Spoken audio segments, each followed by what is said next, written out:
question of this exercise, that is question number 14. One of the most important and most expected question of this exercise, that is question number 14. Right.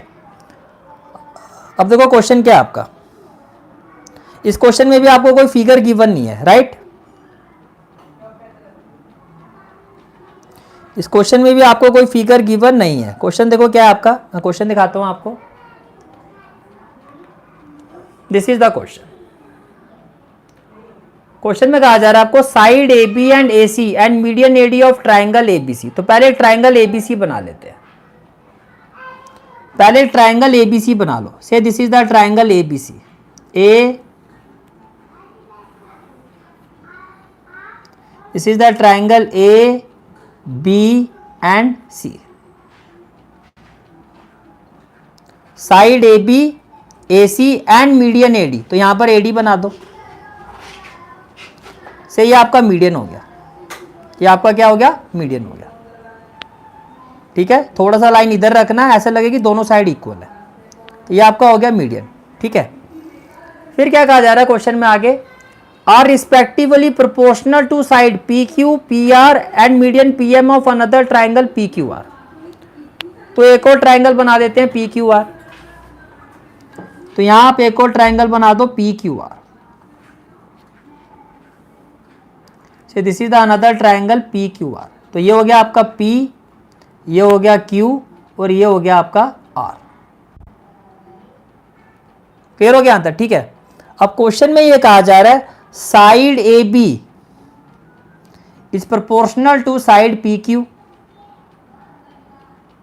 And side AC is proportional to side PR। Clear हो गया यहां तक। ठीक है, फिर आपको कहा जा रहा है median AD is proportional to median PM.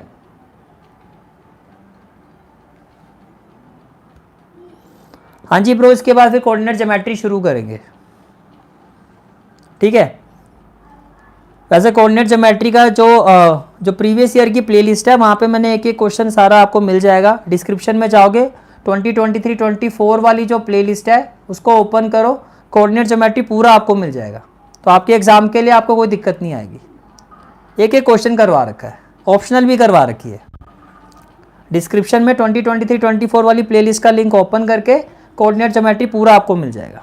ठीक है, हाँ जी। तो क्वेश्चन में क्लियर हो गया कि गिवन क्या है। क्वेश्चन में गिवन इंफॉर्मेशन क्या है, क्वेश्चन की गिवन इंफॉर्मेशन क्या है, A B is proportional to P Q, A C is proportional to P R and median AD is proportional to median P M. A B के साथ तो क्या है पी क्यू, ए बी के साथ प्रोपोर्शनल है पी क्यू। फिर क्या कहा जा रहा है, ए सी के साथ प्रोपोर्शनल क्या है पी आर। ए सी के साथ डबल लाइन को साथ डबल लाइन दिखाने का मेरा मतलब यह है कि ये साइड इसके प्रोपोर्शनल है, ये साइड इसके प्रोपोर्शनल है और मीडियन एडी जो है वो पीएम के प्रोपोर्शनल है। ये आपको क्वेश्चन में गिवन है, राइट। तो क्वेश्चन में गिवन क्या है, that A B is proportional to P Q, then A C is proportional to P R, then median AD is proportional to PM. यह आपको इस क्वेश्चन में गिवन है, राइट। फिर आपको कहा जा रहा है prove that triangle ABC similar to triangle PQR. तो what we have to prove,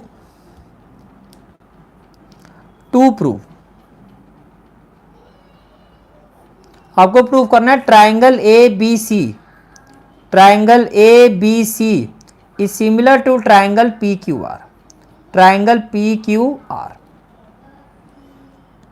अब ये क्वेश्चन एग्जाम में इतना क्यों पूछा जाता है, जनरली स्टूडेंट इस क्वेश्चन को इसी अप्रोच से सॉल्व कर देते हैं जो अभी हमने क्वेश्चन किया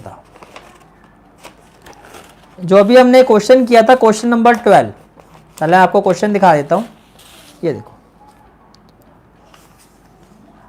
जनरली हम इस क्वेश्चन को इसी अप्रोच से सॉल्व कर देते हैं, दोनों में फर्क है। यहां पर आपको ये वाली साइड इसके प्रोपोर्शनल है और इसके साथ ही जो साइड है वो प्रोपोर्शनल में गिवन है। तो ये सॉल्व करना ज़्यादा इजी है, ये बहुत इजी हो गया। भैया आपको पता है ये साइड इसके प्रोपोर्शनल है, BC QR के प्रोपोर्शनल है, तो इसके बीच वाला एंगल अगर इक्वल हो जाए तो बाय एस से एस ये प्रूफ हो जाएगा। लेकिन अब ये जो आपका क्वेश्चन नंबर 14 है, इसमें क्या गिवन है, AB जो है वो PQ के प्रोपोर्शनल है और AC जो है वो आपका PR के प्रोपोर्शनल। ये और ये नहीं गिवन है, इसके साथ ये गिवन है। अब या तो आप ये प्रूफ करो कि एंगल A जो है वो इस एंगल के इक्वल है, तब ये चीज प्रूफ हो सकती है। राइट, अब आपको गिवन है मीडियन, मीडियन का इफेक्ट यहां पर आएगा, यहां तो आएगा नहीं ऊपर। अब कैसे प्रूफ करोगे? इसके लिए directly with this given information आप इस क्वेश्चन को नहीं कर सकते। अगर ये दोनों साइड प्रोपोर्शनल है तो बहुत सिंपल वे में है, बस क्वेश्चन को दिमाग में रखना, भैया अगर ये इसके प्रोपोर्शनल है और ये इसके प्रोपोर्शनल तो मीडियन का इफेक्ट आ जाएगा।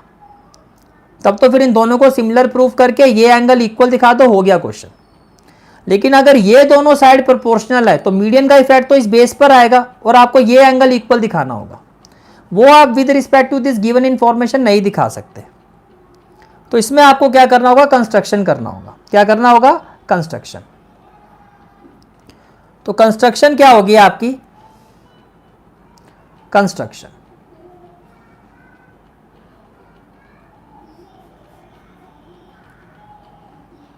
सबसे पहले आपको क्या करना है, ये जो आपकी साइड AD है इसको आप एक्सटेंड कर दो। तो मैं इसको एक्सटेंड कर रहा हूं, एक्सटेंड AD, इसको आप एक्सटेंड कर दो से पॉइंट E। तो मैंने क्या कहा, एक्सटेंड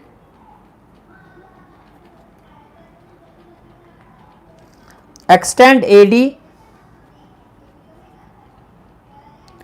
टू E। AD को आपने एक्सटेंड किया है, डॉटेड किया है क्योंकि कंस्ट्रक्शन है, इसको आपने एक्सटेंड कर दिया E पॉइंट तक। ठीक है, सच दैट एक्सटेंड कैसे किया है कि जितना आपका AD है उतना ही आपका DE होगा। बात समझ में आई? Extend AD to E, AD को पॉइंट E तक एक्सटेंड करो। कितना एक्सटेंड करना है? मान लो अगर ये 4 सेंटीमीटर है तो ये भी 4, ये 3 है तो ये भी 3। Extend AD to E such that AD is equal to DE। Clear हो गया? ठीक है, इसी तरह से एक्सटेंड PM, इसको भी एक्सटेंड कर दो से up to point N and extend PM to N, इसको भी एक्सटेंड कर दो। PM को भी एक्सटेंड कर दिया पॉइंट N तक। Such that same process, such that कितना एक्सटेंड करना है? जितना PM है उतना ही MN होगा। Such that PM is equal to MN। बात समझ में आ गया? AD को आपने एक्सटेंड किया पॉइंट E तक, कितना एक्सटेंड करना है? जितना AD, अगर ये 4 है तो आपने 4 सेंटीमीटर एक्सटेंड किया है। PM को एक्सटेंड करना है पॉइंट N तक। क्लास 10 चैप्टर 6 ट्राइंगल, PM को आपने एक्सटेंड किया पॉइंट N तक, कितना एक्सटेंड किया? जितना PM है, अगर ये 4 है तो ये भी 4। क्लियर हो गया? ठीक है, हेलो। तो ये पॉइंट क्लियर हो गया आपको? कितना एक्सटेंड किया? जितना AD है उतना ही आगे एक्सटेंड कर दिया, और कितना एक्सटेंड किया? जितना PM है उतना ही आगे एक्सटेंड कर दिया। क्लियर हो गया? अब क्या करना है, E को B के साथ ज्वाइन कर दो और E को C के साथ ज्वाइन कर दो। इसी तरह से इस पॉइंट N को Q के साथ ज्वाइन कर दो। हाँ जी, 10th का है। पॉइंट N को Q के साथ ज्वाइन कर दो और पॉइंट N को ही R के साथ ज्वाइन कर दो। कंस्ट्रक्शन क्लियर हो गया? तो क्या लिखोगे, join E to B and C, to B and C, and N to Q and R, to Q and R. सबसे इंपॉर्टेंट पार्ट है इसकी कंस्ट्रक्शन। फिर से बता रहा हूं, अगर इसके साथ ये साइड का प्रोपोर्शनल गिवन होता तब तो क्वेश्चन नंबर 12 वो सिंपल है, वो अभी आपने देखा कैसे किया। ये एग्जाम में बहुत बार आ चुका है क्वेश्चन, और आने का मेन रीजन क्या है, जब आपको ये दोनों साइड प्रोपोर्शनैलिटी में गिवन होती है, A B upon P Q equal to A C upon P R. Chitransh देखो चैप्टर 6 से चल रहा है, चैप्टर 7 ज़्यादा बड़ा है, यानी नेक्स्ट वीक में चैप्टर 7 को निपटा देंगे। दो आपके सेशन होते हैं, दोनों जो आपके सेशन होते हैं मंडे और आपका जो ये आपका होता है थर्सडे को, इन दोनों क्लासेस में लॉन्ग सेशंस होते हैं, आपको पता है 2 या 2.5 घंटे के सेशन में मैं निपटा दूंगा। तो बस नेक्स्ट वीक तक वेट कर लो, नेक्स्ट वीक तक हमारा चैप्टर 7 कंप्लीट, और उसके नेक्स्ट वीक में ट्रिगो शुरू। ठीक है, मैं ऑर्डर को ही मेंटेन करना चाहता हूँ, 6 के बाद 7, 7 के बाद 8, थोड़ा सा वेट कर लो बस। ठीक है, हाँ जी, तो ये चीज़ क्लियर हो गई। अब आते हैं प्रूफ पर। अब प्रूफ कैसे करोगे?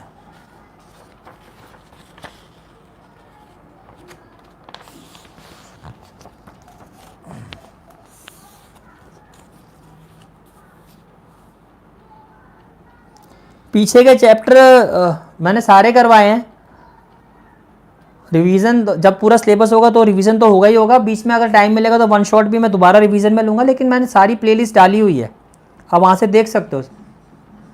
अदरवाइज रिवीजन होगा, सबका होगा, लेकिन अभी तो एक बार सिलेबस कंप्लीट हो जाए।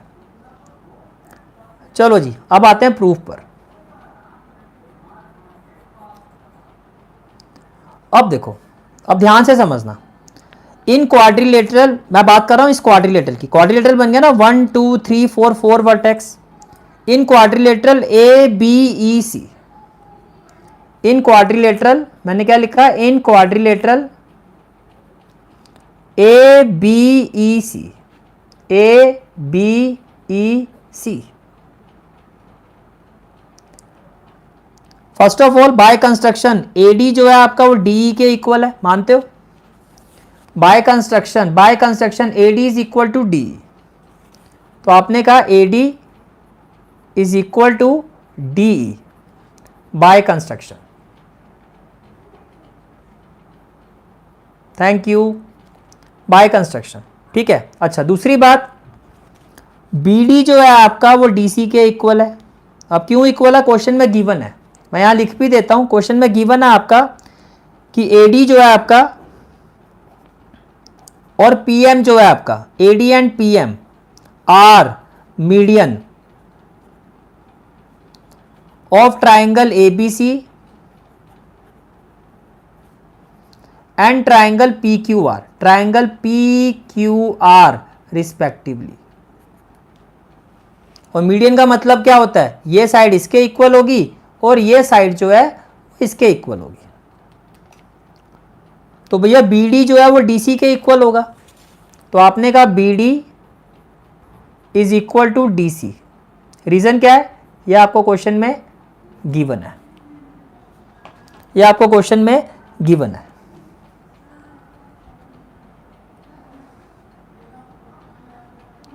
क्लियर है यहां तक? ठीक है, ABEC, AD जो है आपका वो किसके इक्वल है, D के, और BD जो है आपका किसके इक्वल है, वो DC के इक्वल है।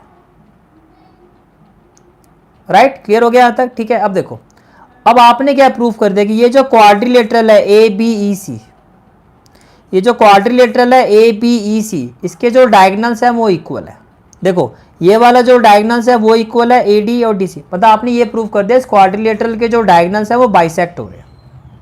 What we have prove that quadrilateral ABEC, diagonals of this quadrilateral ABEC bisect each other. Bisect का मतलब देखो half half equal, half half equal, और ये इसके क्या है, डायगोनल्स है।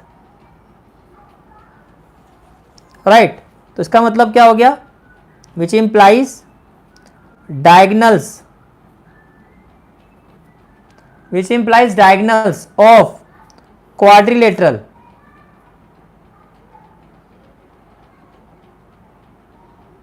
Monday Thursday 9:30 PM, which implies diagonals of quadrilateral ABEC bisect each other. अब एक बात बताओ, किस क्वाड्रिलेटरल के डायगोनल्स अगर बाइसेक्ट हो, अगर किसी क्वाड्रिलेटरल के डायगोनल्स बाइसेक्ट कर रहे हैं तो उसको क्या कहोगे? यस एनीबॉडी, कोई बताएगा? किसी क्वाड्रिलेटरल के अगर डायगोनल्स बाइसेक्ट कर रहे हैं तो उसको क्या कहोगे? वो एक पैरेललोग्राम है, which implies ABEC, which implies ABEC is a parallelogram, ये आपने प्रूव कर दिया कि इस क्वाड्रिलेटरल के जो डायगोनल्स हैं वो बाइसेक्ट हो रहे हैं। यस, पैरेललोग्राम, गुड, ठीक है। अच्छा, पैरेललोग्राम है तो फिर क्या होगा? तो अपोजिट साइड इक्वल होंगी। अगर पैरेललोग्राम है, अगर ये क्वाड्रिलेटरल एक पैरेललोग्राम है तो इसकी अपोजिट साइड क्या होंगी? इक्वल, विच इंप्लाइज फिर AB किसके इक्वल होना चाहिए? AB ये CE के इक्वल होना चाहिए। Yes Arjun, right. AB किसके इक्वल होना चाहिए? CE के, which implies AB is equal to CE। And और ये जो AC है, AC भैया ये साइड इसके इक्वल होगी और ये साइड इसके इक्वल होगी, राइट, तभी तो होगा parallelogram. And AC is equal to BE and AC is equal to BE। इतनी बात समझ में आ गई? क्लियर है यहाँ तक? ठीक है। अब सेम प्रोसेस आपका इसमें रहेगा, और मैथ्स में एक मैजिक वर्ड होता है सिमिलरली। भैया जो आपने यहाँ किया वही आपको यहाँ भी करना है, तो इसको दोबारा करने की ज़रूरत नहीं है। आपको ये दिखाने की ज़रूरत नहीं है कि भैया इस ट्राइंगल में जो PM है वो MN के इक्वल होगा। क्यों? By construction. QM जो है MR के इक्वल होगा। क्यों? क्योंकि मीडियन है, क्योंकि PM क्या है? मीडियन है। नहीं, सेम प्रोसेस है आपका, तो डायरेक्टली लिखो सिमिलरली, डायरेक्टली लिखो सिमिलरली।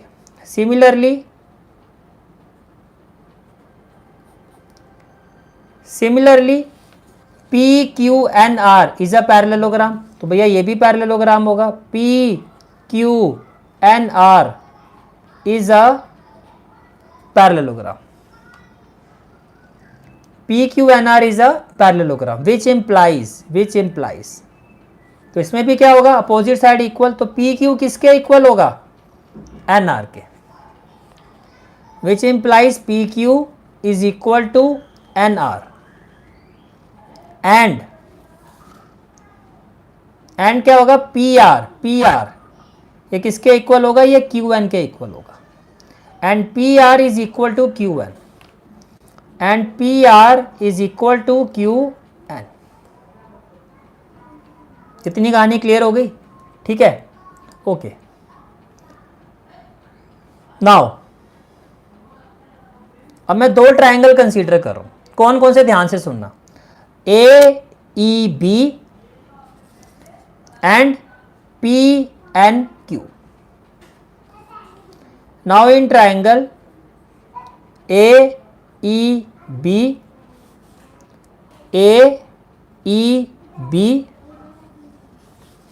and triangle PNQ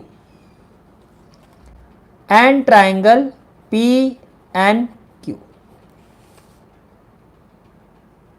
इतनी बात क्लियर होगी? ठीक है, देखो, कैन आई से दैट, देखो क्वेश्चन में क्या कहा गया? AB upon PQ। अब इन दोनों ट्राइंगल पे फोकस करो। Can I say that AB upon PQ, AB upon PQ, ये तो क्वेश्चन में गिवन है कि ये प्रोपोर्शनल है, is equal to AD upon PM, AD upon PM is equal to, आपने लिखा AD अपॉन PM। अब आप कहोगे सर ये तो इस ट्राइंगल की साइड है ही नहीं, इस ट्राइंगल की साइड तो AE होनी चाहिए। रुको ज़रा, पहले जो गिवन है वो लिखो। AD upon PM equal to में क्या गिवन है? AC upon PR, equal to में गिवन है AC अपॉन PR। ये आपको क्वेश्चन में गिवन है, ये आपको क्वेश्चन में क्या है? गिवन है। क्लियर हो गया यहाँ तक? अब आपको तो इस ट्राइंगल की साइड्स लेनी है, हमें तो इसको सिमिलर प्रूव करने के लिए इस ट्राइंगल की कोरस्पॉन्डिंग साइड को प्रोपोर्शनल प्रूव करना होगा। बात समझ में आ रही है? तो मैं इसको ऐसे लिख सकता हूं ना, it implies, which implies, now क्या मैं इसको ऐसे लिख सकता हूं, A B upon P Q is equal to, मैंने अभी आपको प्रीवियस क्वेश्चन में भी बताया था, ये इसके इक्वल है। अगर मैं सेम वैल्यू से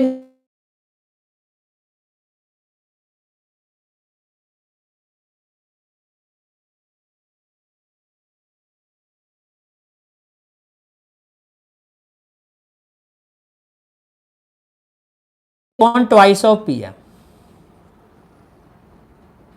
twice of AD upon twice of PM, right. और देखो AC किसके इक्वल है, AC इक्वल है BE के, और AC की जगह मैं लिख सकता हूं BE,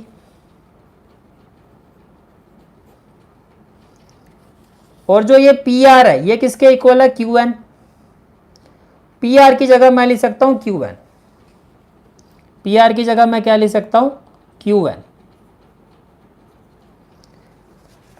इतनी बात समझ में आ गई? ठीक है, यहां तक बात क्लियर हो गई। A B upon P Q equal to जो आपका A D upon P M था, मैंने 2 से मल्टीप्लाई किया, 2 से डिवाइड किया, राइट। अब ऐसा करने से क्या हुआ, देखो हमने ये कहा था कि जितना ए डी है उतना ही डी, अगर ये 4 है तो ये भी 4 है, तो टोटल हो गया 8। तो ए डी का डबल क्या होगा, 8, तो वो हो जाएगा ए ई। ए डी का डबल क्या हो जाएगा, ए, क्योंकि जितना ये है उतना ही है, तो इसका ए डी का डबल क्या हो जाएगा, ए। तो जैसे आपने लिखा ट्वाइस ऑफ ए डी, तो ये क्या हो जाएगा, which implies A B upon P Q twice of A D, ये हो जाएगा A upon twice of P M, P M का डबल कर दो, पी एम का डबल करोगे तो क्या हो जाएगा, पी एन, बिकॉज ये इसके इक्वल है। तो Pm का डबल करोगे तो क्या आ जाएगा, Pn, तो ये हो जाएगा Pn, और इक्वल टू में ये आपका हो गया Be अपॉन Qn। अब देखो क्या हो गया, अब ये हो गया कि इन दोनों ट्राइंगल के, ये जो आपने 2 ट्राइंगल कंसीडर किए हैं, इन दोनों ट्राइंगल के कोरस्पॉन्डिंग साइड्स के रेशियो, तीनों साइड्स के रेशियो क्या हो गए, इक्वल हो गए। कैसे, A B upon P Q equal to A E upon P N equal to B E upon Q N. तो फिर ये 2 ट्राइंगल जो आपने कंसीडर किए हैं, ए ई बी और पी एन क्यू, ये सिमिलर होंगे, which implies triangle A E B is similar to triangle P N Q. Reason क्या होगा, एस एस एस, रीजन क्या होगा, एस एस एस। क्लियर हो गया? ठीक है। अब 2 ट्राइंगल अगर सिमिलर हैं तो कॉरस्पॉन्डिंग एंगल्स इक्वल होना चाहिए। तो कैन आई से दैट कि एंगल 1, ये वाला एंगल मान लो 1 है, तो जो एंगल इसका वही एंगल इसका फिर इक्वल होगा, अगर 2 ट्राइंगल सिमिलर है तो। इसका मतलब क्या हुआ कि एंगल 1 जो है एंगल 2 के इक्वल होगा, right, which implies angle 1 is equal to angle 2। Reason क्या होगा, CPST, corresponding part of similar triangle. Clear हो गया यहां तक? ठीक है। नाउ मान लेते हैं angle 1 equal to angle 2, let angle 1 equal to angle 2 equal to x। Angle 1 equal to angle 2, इसको हमने क्या मान लिया, x। अब ध्यान से देखो, यही सेम प्रोसेस आपका इस साइड भी होगा। Similarly triangle AEC will be similar to triangle PNR। तो करके दिखाने की जरूरत नहीं है, डायरेक्टली लिखो, similarly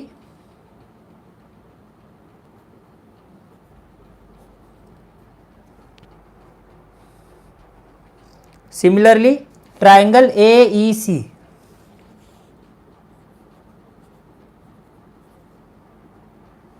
Similarly, triangle AEC is similar to triangle PNR. Is similar to triangle PNR। Clear हो गया? ठीक है, अब इसको ले लो एंगल 3 से, ये हो गया आपका एंगल 3 और ये हो गया angle 4, which implies angle 3 is equal to angle 4। Reason क्या होगा? By CPST। लेट, इसको x लिया, इसको y ले लेते हैं। Let angle 3 is equal to angle 4 equal to क्या हो गया आपका? y। ये आपका क्या हो गया? y हो गया। क्लियर हो गया? ठीक है, अब देखो इसका मतलब क्या हो गया? इसका मतलब ये हो गया कि आप ये कह रहे हो ये पूरा एंगल, ये पूरा एंगल, ये आपका क्या है? x plus Y.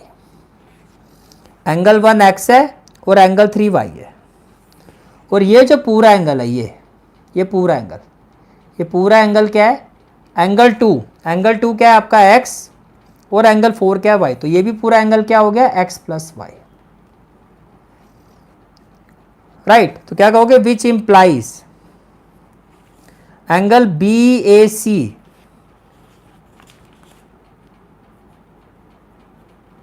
Equal to angle QPR equal to x plus Y each.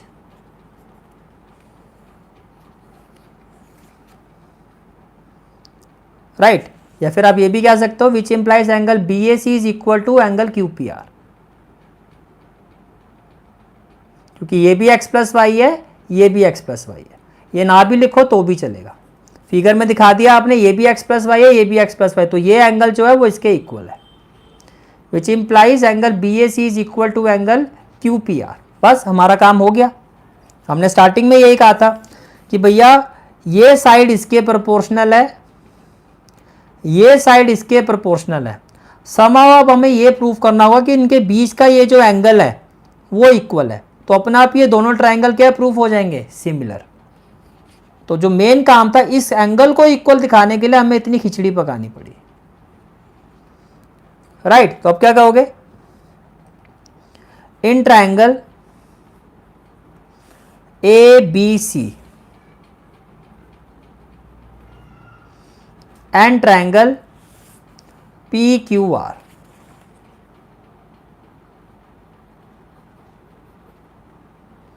क्या होगा? AB upon PQ